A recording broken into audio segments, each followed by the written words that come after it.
Hola, muy buenas. Otra vez aquí dando información de primera mano, basado todo en hechos prácticos. Todo esto lo avala, por supuesto, un apartado técnico, o como se suele llamar, un apartado teórico, ¿sí?, que se transforma en hechos cuando la práctica nos demuestra que estas cosas funcionan. En el apartado de terapias alternativas, como bien saben, es nuestro tema, es informarlos, ilustrarlos, incluso prevenirlo ante cierto tipo de entre comillas, malas prácticas, ¿no?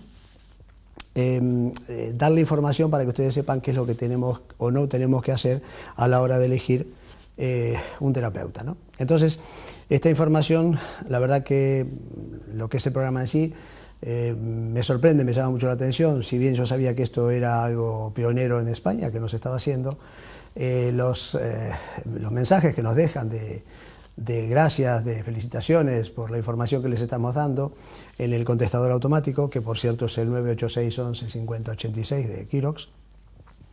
La verdad que me da una grata sorpresa, aunque bueno, quería que ocurra y está ocurriendo.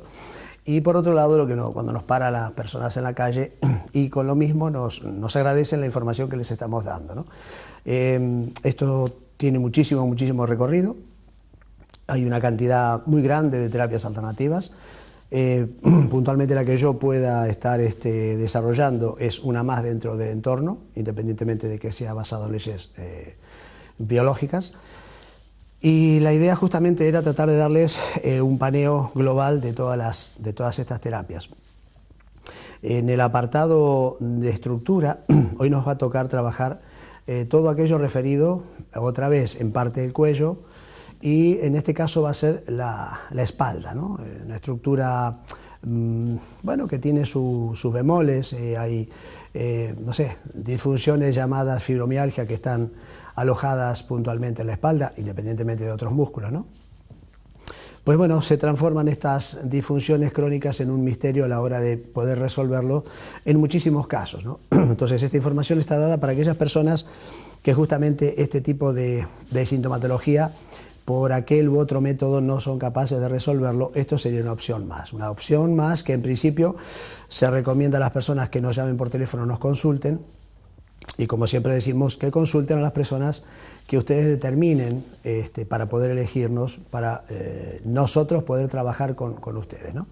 Dentro de la gama de manipulaciones está lo que es el quiromasaje, que es una de las herramientas estrella, como digo yo, es la herramienta principal de un osteópata, es saber hacer quiromasaje. La variable es que el osteópata lo puede trabajar con aceite o sin aceite. Entonces, el experto en tejidos blandos empieza siendo un quiromasajista y luego se transforma en un osteópata, ¿no? Por supuesto, después de la formación y práctica correspondiente. Con estas herramientas tenemos capacidades como para resolver un montón de cuestiones sintomáticas funcionales, como por ejemplo los dolores o molestias o sintomatologías, incluso lo llamado típicamente contracturas en la espalda, en los trapecios, más allá en los hombros, en los brazos, e incluso en la parte anterior. Ya después, cuando estemos en la práctica, que más tarde, dentro de un ratito, ya nos pondremos a trabajar con nuestro invitado de hoy, les matizaré qué cosas va a influenciar el trabajo realizado. Una de las cosas que no me quiero olvidar es de comentarles en el apartado biológico, en lo que me compete, y darles el órgano del día, ¿sí? En el cuerpo se guarda información emocional y los órganos tienen capacidad de guardar esa información. A ver, si soy capaz de explicarme. Los órganos tienen la función de capturar la información agresiva del entorno. Por ejemplo, un hígado, ¿sí?, tiene la capacidad de recibir la información de aquella cosa que ha perdido y que tiene pendiente recuperar. En líneas generales o en cultura se llamaría tener rencor. El rencor es una voz intelectual que tiene muy mala aceptación entre la gente, pero biológicamente es un elemento primario, ¿no? Aquel animalito, ¿sí?, ser humano, entre tantos, que pierde algo que para su subsistencia, para su mantenimiento y o reproducción es primario, y eso que pierde es primario e intenta recuperarlo, esa información queda guardada en el hígado, ¿sí? Así que aquellas personas que tengan algo en el hígado, puntualmente luego nosotros lo podríamos explicar con lujo de detalle en clínica, pero así para el público en general. El hígado es el órgano que guarda el rencor primario en las personas. Y todas aquellas sintomatologías o todas aquellas adaptaciones biológicas llamadas enfermedades, como por ejemplo una hepatitis, por ejemplo, pues tendría una referencia o podríamos referirnos directamente a que esta persona tiene un rencor específico con algún tipo de tema territorial. Bien, esto sería el órgano correspondiente al día. El órgano hígado está constituido por varios tejidos embrionarios, por varios tejidos. Bien, el tejido que genera esta misión, digamos, del rencor, es un tejido específico que tiene que ver con los conductos, ¿sí? Por ejemplo, incluso la vesícula biliar, ¿no? Lo que es el parénquima, el tejido propio del hígado, tiene que ver con la sensación de pasar hambre, ¿sí? De morirnos de hambre, de indigencia, ¿ok? Ese tejido de indigencia lo manejaremos en otro momento. Hoy estamos hablando de conductos intrahepáticos, que es como realmente se referiría el tema, y en los conductos intrahepáticos se guarda el rencor. ¿Qué es el rencor en biología? El intento de recuperar un territorio perdido, imprescindible para la subsistencia y mantenimiento de la vida de esa persona y de su manada o entorno, ¿vale?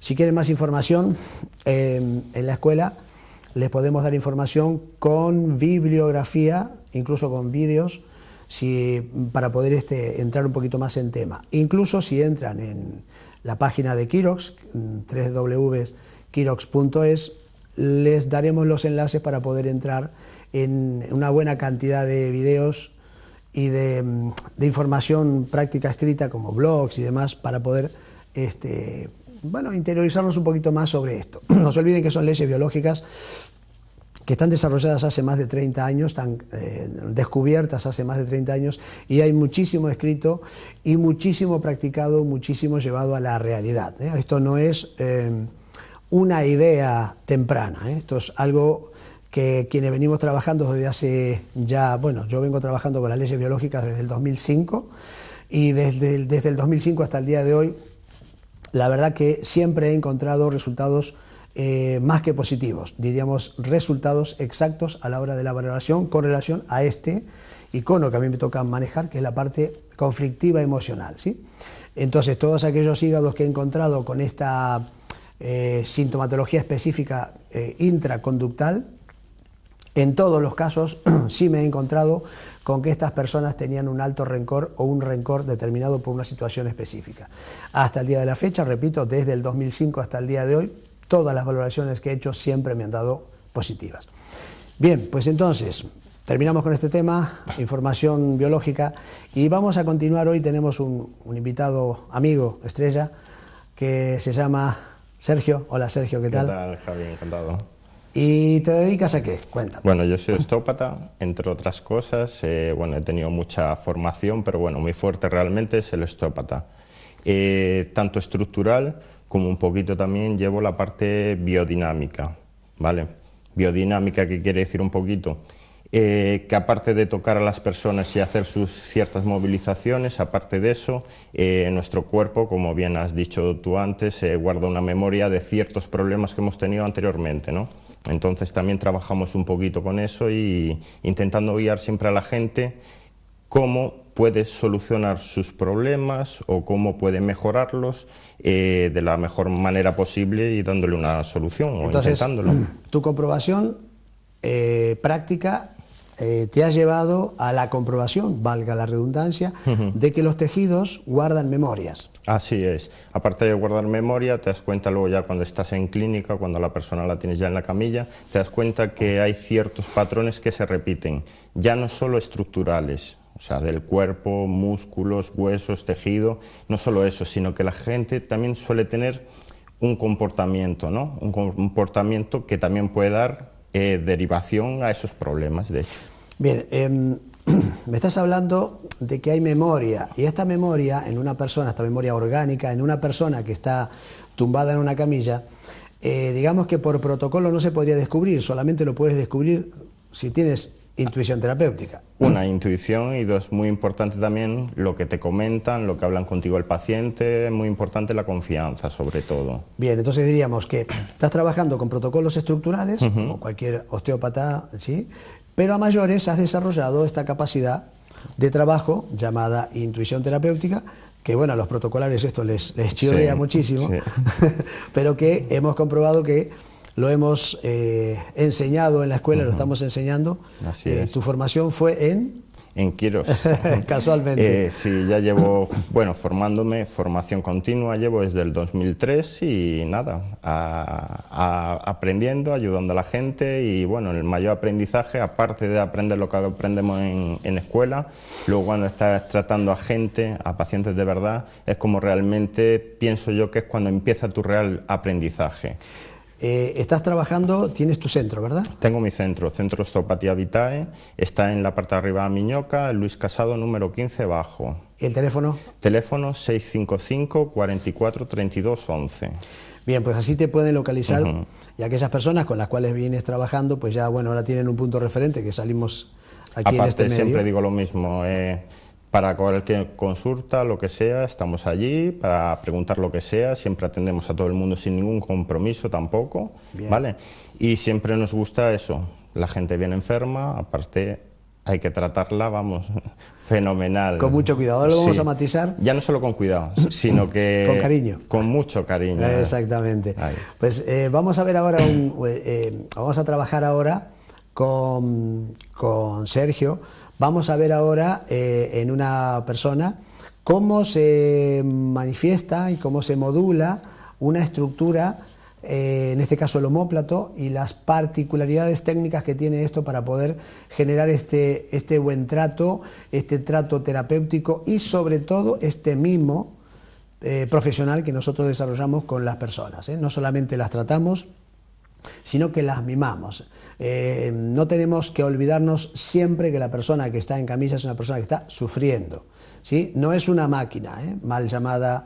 La máquina del hombre es un término que no me gusta. Ojalá las máquinas tuviesen la más mínima capacidad de reestructuración que tienen las células humanas. Así que estas células humanas se reestructuran y se reestructuran gracias a la emoción en primera línea. Así que vamos a ver entonces ahora con Sergio cómo nos ilustra a nivel técnico y manipulativo. Un ratito y ya volvemos. Gracias.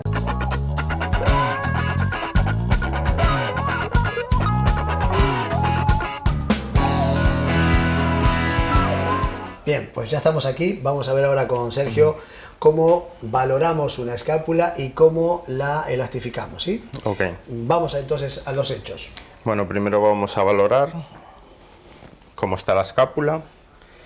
Vale, primero vamos a ver cómo está la escápula hacia la zona externa. Vemos que perfectamente se mete los dedos y está muy bien estirada. Esto para que vean las personas es qué bueno, ¿no? Qué cantidad de elasticidad tiene la estructura muscular para que la persona, el operador, sea capaz de introducir sus dedos y anteriorizar la escápula, ¿no es cierto? Para generar la elastificación o la valoración de estos músculos, ¿no? En este caso, la estructura debe ser totalmente elastificada si es que no es capaz de separarse del centro de la columna, ¿sí? Sí, aquí vemos que Teresa, por ejemplo, tiene muy bien la escápula hacia la zona de fuera. Ahora vamos a ver hacia la zona de dentro, ¿vale? Hacia la interna. Vemos que la escápula llega casi a la altura de la columna. Las espinosas, claro. Entonces, ahora vamos a ver otra cosa, que el operador está empujando lo que es la escápula hacia abajo, y si la parte anterior muscular de la escápula está suelta, está relajada, la escápula llegaría hasta las espinosas, llegaría hasta la columna sin ningún tipo de molestia, como es en el caso de ella. Vale, vamos a ver lo que es postura descendente de la escápula. Bien, y sería empujando directamente hacia abajo la escápula. Bien, entonces en este caso, si nos mostramos, aquí tenemos tensiones, ¿sí? Y si ven, salta, ¿sí? El dedo, porque hay contracturas en la estructura muscular. Esta estructura muscular, llamada trapecio, da igual, el tema no es técnico aquí, sino operativo, Esto es práctico y ustedes, si el omóplato no baja, es normal que aquí en esta estructura haya contracturas que van a generar en muchos casos o por lo menos síntomas y o modificaciones en el propio cuello. Porque si se fijan, esta estructura está sujeta, que ya lo hablamos en la clase anterior, sesión anterior, está sujeta a lo que son las propias vértebras, incluso el occipital.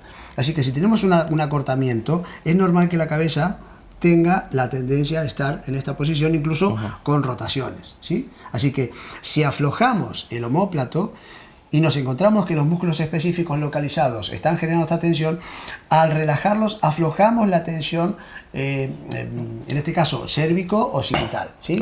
Incluso algunos vértigos también se podrían generar por esta misma disfunción. Seguimos. Vértigo, incluso algún pitido, etcétera. Acúfenos, exactamente. Vale, entonces ahora vamos a hacer los campaneos, ¿vale? Primero interno, se trata que la esquina de la escápula tiene que ir hasta la columna, ¿vale? Este ángulo inferior, ¿sí? Consiga otra vez llegar hasta la columna, que sería medial, ¿sí? Y que aquí con aproximarse ya llegaría, y en muchos casos que no llega, pero ni mucho menos, ¿eh? Y aquí vemos otra vez que, por ejemplo, está solicitando el trapecio porque hay tensiones en la zona del cuello. Y posiblemente las personas no sepan que debajo del omóplato y contra las costillas también hay músculo. Que podría que ese músculo subescapular no estuviese también en condiciones y estuviese generando posicionamientos aleatorios del omóplato, que si se fijan es omóplato, lo vamos a ver en el muñeco, omóplato, hombro y brazo, ¿sí? Que no es ideal para la persona porque su cerebro, sus músculos no son capaces de adaptarse a esa, entre comillas, mala postura muscular, ¿vale? Entonces, es muy importante que tengan en cuenta la elastificación del omóplato, que normalmente no se les hace mayor caso. Y en este caso las manipulaciones específicas del osteópata son imprescindibles porque no hay forma de hacer estiramientos de este tipo de forma personal. Seguimos viendo, a ver cómo va esto. Y ahora vamos a hacer el campaneo hacia la parte interna. Más de lo mismo, ¿sí? Musculatura.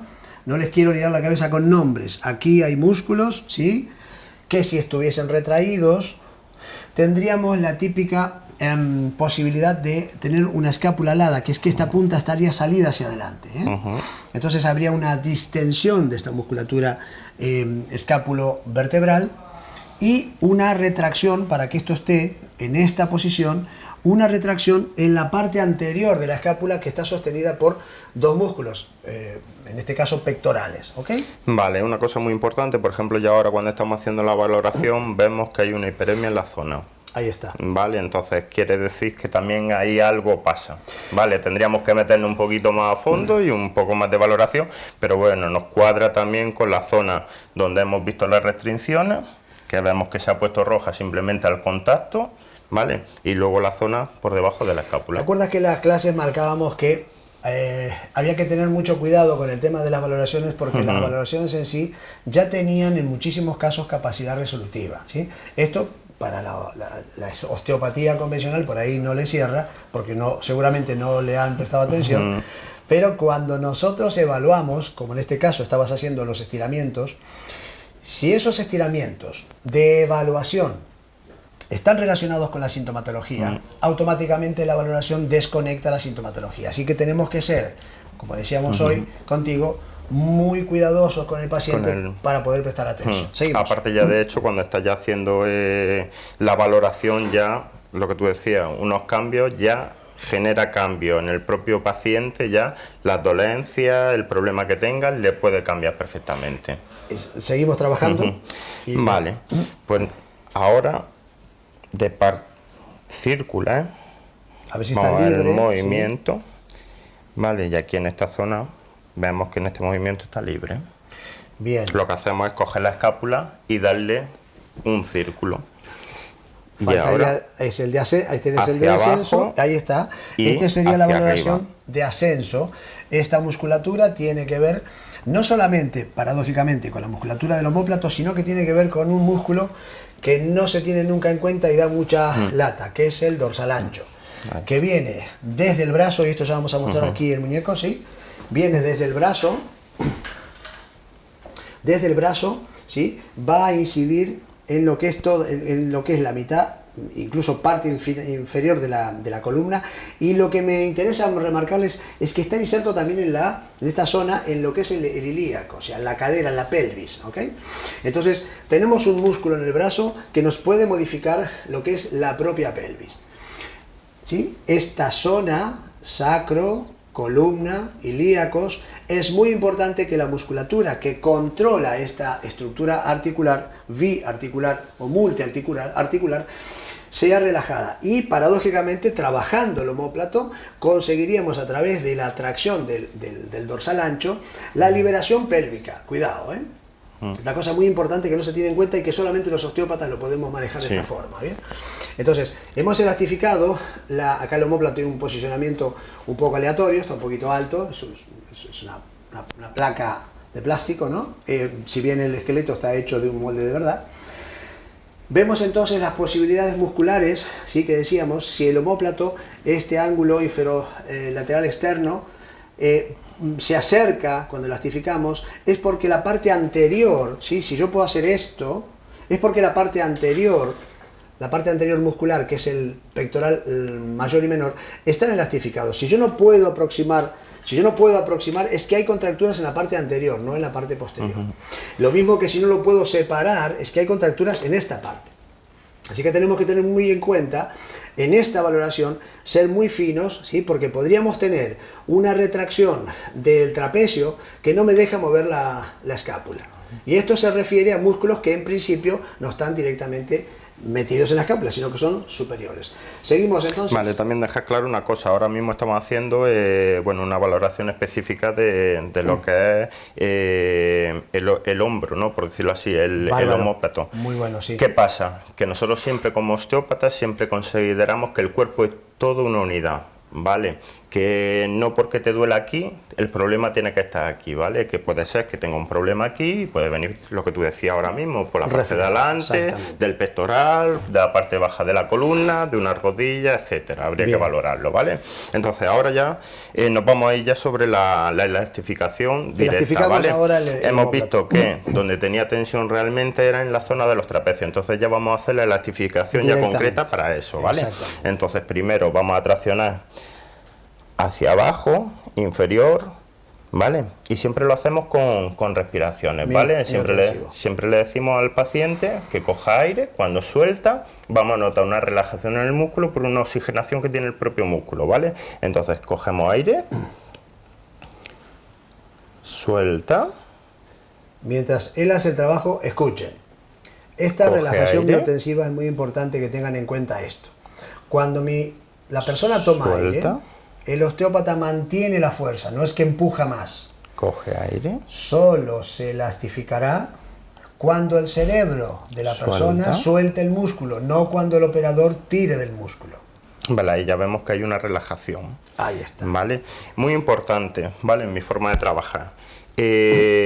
Siempre le digo a los pacientes, no hace falta que duelan las cosas, ¿vale? Siempre trabajo sin dolor o con el mínimo dolor posible, ¿vale?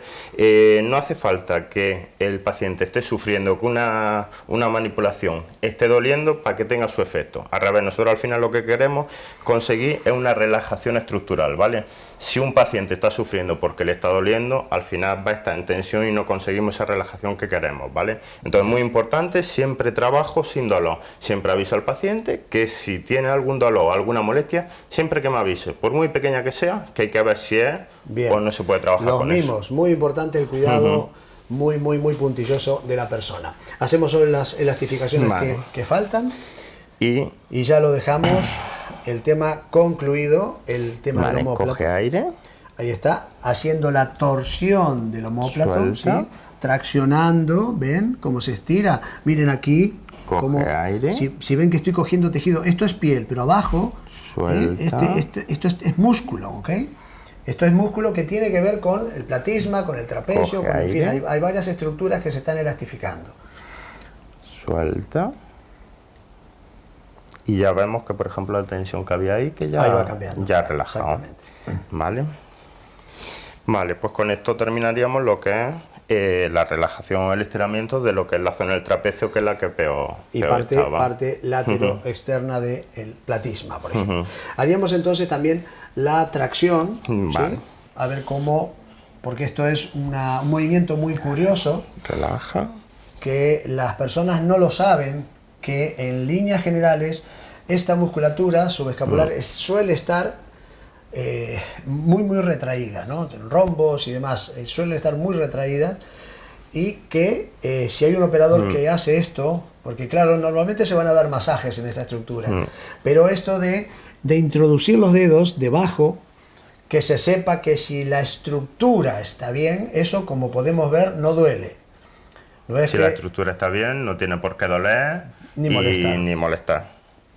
si llega a doler y molestar, Es que cuidado. haya algo ahí. Claro, cuidado, porque podemos romper tejidos, podemos Sí. hacer podemos generar daño, ¿eh? O sea, tenemos que elastificar con mucho cuidado, con mucho mimo, y sobre todo en el caso del operador tiene que tener práctica para ser suficientemente sensible en sus manos y en su intelecto para poder tener en cuenta todas los pruritos y las posibles problemáticas de la persona. Lo que hay que tener siempre en cuenta es eso, que la persona que está en camilla se sienta muy a gusto, muy cómoda, ¿vale? Que tenga tu confianza también, ¿vale? Lo que decíamos del dolor, no hace falta que te tengan que doler para que te haga efecto. Hay gente que sale de allí de mi centro, sale y dice, es que no me ha dolido, me has tratado y no me ha dolido, pero sin embargo voy cansado. Al día siguiente me dicen, menuda paliza que me metiste ayer sin dolor. La gente tiene asociado un poquito a que tienen que ir a darse un masaje, a tratarse, a que tiene que doler, y eso no es así. Bien, hacemos los campaneos y ya Sí. lo dejamos. Y ahí ahora hacemos campaneo interno. ¿Sí? Llevaríamos la escápula, ¿sí? La punta de la escápula hacia la columna, estirando los músculos que están debajo de la escápula, ¿sí? Que son con relaciones costales, están insertos en las costillas, ¿sí? Y a su vez, otra vez, estamos incidiendo sobre el trapecio, ¿ok? Estamos ahí traccionando y separando la musculatura ahora de la espalda, ¿sí? En este caso de la columna vertebral. Matiz, esto que estamos viendo no solamente nos va a liberar lo que es la espalda y la escápula, sino que va a incidir en liberaciones sintomáticas en los hombros, en los codos, en las manos, ¿sí? Incluso en la caja torácica, estos pinchazos que solemos tener en la caja torácica, que se pueden confundir con otras cosas, estas restricciones de respiración, sensación de ansiedad, de angustia, con esta elastificación, en este caso de los omóplatos, pues es muy factible que la sintomatología se reduzca, incluso desaparezca. Y luego hay una cosa muy importante, que luego a través de la columna vertebral salen nervios hacia la zona de adelante, ¿vale? Entonces cualquier parte de esa musculatura también puede estar pinzando cualquier de ese nervio y nos puede dar un síntoma en el recorrido de ese nervio realmente. Muy bueno el matiz. Los nervios de la columna no solamente van a inervar lo que es la estructura musculoesquelética, sino que también se introducen en los órganos. Así que podríamos tener una reverberación, una sintomatología, una incomodidad o, entre comillas, enfermedad denominada como tal, orgánica, y la columna tiene su participación siempre, porque a nivel nervioso está también controlando las estructuras orgánicas. Uno de los elementos, como dije antes, que va a matizar esto es el estado de ansiedad, el estado de angustia, ¿sí? Vamos a generar muchísima liberación en los estados emocionales. Bueno, ¿sí? Sí está. Gracias. A ti, Javi. Continuamos entonces el próximo día con más información, más práctica y bueno, a cuidarse, a vivir sin miedo. Gracias.